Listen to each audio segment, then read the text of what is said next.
Mä oon Niko Soikkeli ja työskentelen Carsport Designilla. Carsport Design on noin 60-vuotias kotimainen perheyritys ja toimipisteitä meillä on Ylöjärvellä sekä Vantaalla. Ollaan markkinajohtaja tilaa taksien ja retkeilyautojen sisustojen valmistuksessa. Vantaan varustelukeskus on erikoistunut hyötyautojen varusteluihin. Varusteluja voidaan tehdä mihin tahansa hyötyautomerkkiin.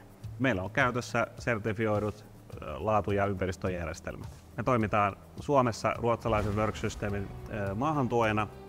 Worksystem on ruotsalainen autokalusten valmistaja ja valikoimassa on niin autokalusteita, tuplalattioita, valaisimia ulos ja sisälle sekä virtalähteitä, oikeastaan kaikkea mitä hyötyautovarusteluun tarvitaan. Worksystem.fi-sivustolta löytyy konfiguraattori. Sieltä voi katsoa semmoisia valmiita ratkaisuja mitä on jo olemassa. Ja toki niitä voidaan sitten tarpeen mukaan myös räätälöidä. Asiakas ottaa meidän yhteyttä ja sitten aletaan suunnitella, että mikä heidän käyttötarve on. Ja toki mielellään halutaan aina niin käyttäjiäkin siihen suunnitteluun, koska he käyttää niitä autoja päivittäin.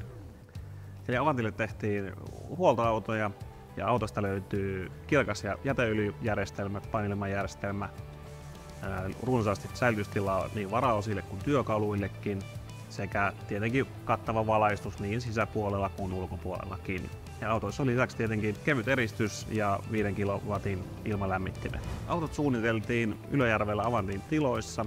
Suunnitteluun osallistui toki myös autojen tulevia käyttäjiä. Me hankittiin nämä huoltoautot Carsport Designilta. Valitsimme Carsportin siksi, että se oli kotimainen luotettava toimija alalla, joka on jo näyttöjä antanut aikaisempinakin vuosina. Heidän kanssa oli erittäin helppo toimia. Vuorovaikutus oli koko aika autoja kehittäessä läsnä ja saimme sellaiset kuin halusimme.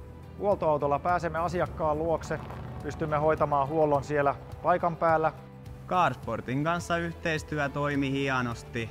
He kuunteli toiveita ja autot on toimineet käytännössä moitteetta. Hyvin varustelulla huoltoautolla on hyvä mennä asiakkaan luokse tekemään erilaiset korjaukset ja huoltotoimenpiteet. Pääsemme vastaamaan asiakkaan tarpeisiin nopeammin ja paremmin. Avantin kanssa oli sinänsä helppo työskennellä, koska he tiesi mitä he tarvitsee. Oli helppo käydä läpi mitä autoissa tulisi olla. Ja kun sitten käytössä havaittiin ensimmäistä autojen kohdalla jotain muutostarpeita, niistä sovittiin erikseen ja tehtiin muutokset olemassa oleviin autoihin ja toki näihin seuraaviinkin autoihin. Pohjaksi noihin tuli Mersu Sprinteri, koska se on ajettavuudeltaan hyvä, siinä on tarvittavat tilat. Veholla on kattava huoltoverkosto, että niin kuin Avantillakin. Ja meillähän on vuosien yhteistyö Mersun kanssa, että on tuttu kumppani ja oli silleen luontevaa toki heidän kanssa varustella näitä autoja. Sitten vaan nettisivuille tutustumaan tuotteisiin ja siitä rohkeasti yhteydenottoa ja suunnitellaan teillekin sopiva hyötyautovarustelu.